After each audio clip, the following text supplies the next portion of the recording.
বন্ধ প্রত্যাহারের জন্য মুখ্যমন্ত্রী চাপ বাড়ালেও পাহাড়ে অব্যাহত বন্ধ।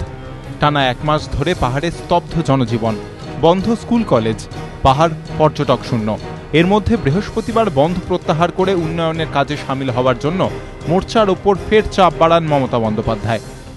এডুকেশন ওদের হাতে, হেলথ দার্জিলিং ওদের হাতে, ল্যান্ড ওদের হাতে, কি নেই বলুন তো? কাজগুলো তো করতে হবে, টাকাও দিয়ে দেওয়া হচ্ছে ওদের, সবই যখন দিয়ে দেওয়া হয়েছে আর কি চাই? এই পরিস্থিতিতে শনিবার সিংমারিতে বৈঠকে বসে মোর্চা নেতৃত্বাধীন গোর্খাল্যান্ড জয়েন্ট অ্যাকশন কমিটি। কিন্তু বন্ধের সিদ্ধান্তেই অনড় রইল মোর্চা।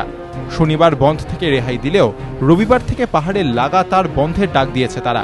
তারই মধ্যে ওই দিনই গোর্খাল্যান্ডের দাবিতে দিল্লি রওনা দেবে মোর্চার এক প্রতিনিধি দল। সোম ও মঙ্গলবার ঘরের ভেতর জনতা কর্মসূচি মোর্চার।